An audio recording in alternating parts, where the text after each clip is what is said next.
What's tripping, guys? I'm Dripthulu, and I'm here to finally settle the debate.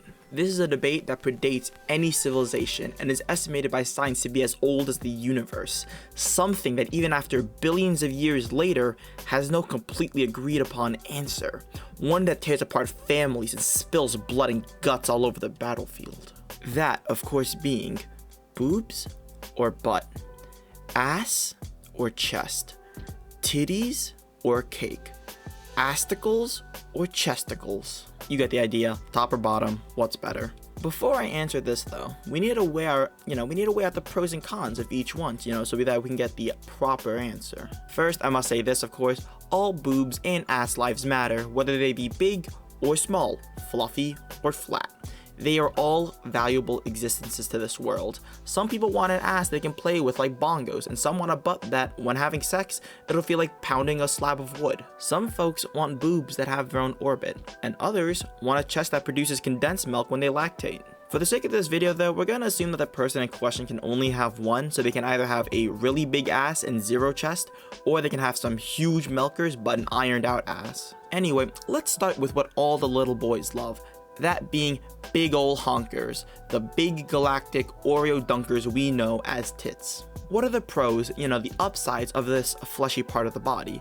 Well, for one, there are few things more comforting in the world than being hugged and having a squishy sensation on your chest. This is a holy relic of days gone that must be protected at all cost. Along with that though, there is a certain attractiveness of seeing those things sway like a grandfather clock when they, they start running, or, bedroom activities past midnight. Also, there's that special bedroom game that can only be played if one of the participants has, excessively large breasts. But there are some big issues with this, obviously, and while it's not an issue for the man directly, it will become an issue very quickly. Anyone that has ever been friends or dated a girl that has gigantic World Cup sized breasts will know is that they always complain about having stiff shoulders. Which, when you have mounds the size of like Mount Fuji weighing you down from the front every second of the day, then yeah, that's pretty understandable. On top of that, they also complain about how sweat pools in between their tits, and they always need to stop walking because unless the bra they bought was really good, their shit isn't supportive and is really uncomfortable. Basically, big breasts are a huge hassle, and you'll hear about it 24/7, and on top of that, I hope you've been learning how to give good shoulder rubs because you'll be on standby every moment of the day. That's enough about breasts. Now, it's time to talk about the other holy sight, the ass. The pros are easy and obvious. They serve as a high-quality fleshy foghorn. It does, kind of. But besides that, a nicely shaped firm ass is obviously very comforting and serves as exquisite hand warmers on cold winter nights.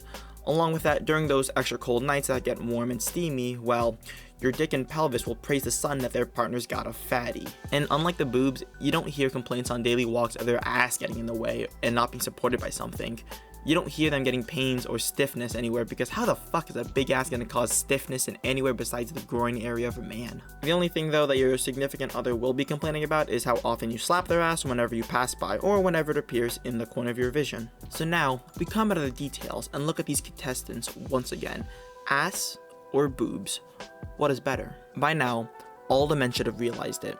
Even though their brain wants to say they prefer breasts, they know deep down that ass is truly the way to go. A nice supple ass more than makes up for a lack in the chest department. However, the reverse will never be true. Huge tits will never make up for the lack of workers in the ass department. No matter how many overtime hours they may work, it will never be enough. Alright, I'm gonna stop doing that. I sound like the cult leader of ass. But what I will tell everyone here is that there is a third way, one that is superior to ass and to tits by a huge mile. That being thighs. There is nothing, and I tell you, there is nothing more sacred in the world than that piece of meat that sticks out when a thick-thighed woman wears thigh highs. You see that? That right there is what I believe in. That is the one true answer that should be accepted by all men and boys alike. Remember, never aim high, don't even aim low. Always aim lower than what's possible. P.S. That's a joke, don't follow that message like an idiot, but thighs still are the best. If you made it to the end of the video, I have a question to ask. What do you prefer?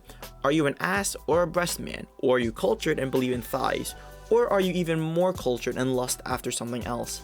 I swear to God, if any of you motherfuckers put feet, I'm gonna storm your house and burn all your fucking frozen waffles and leave your ice cream on the table to melt. Anyone that agrees or disagrees, if you think the things I say are like a surprise lottery winning, or is like finding smegma tucked underneath your foreskin, please let me know in the comments, as I'm a small, practically non-existent channel, so I will read all the comments. If anyone has any topics that you really want me to rant about and or talk shit about, definitely write in the comments, as it might just be the next video's topic.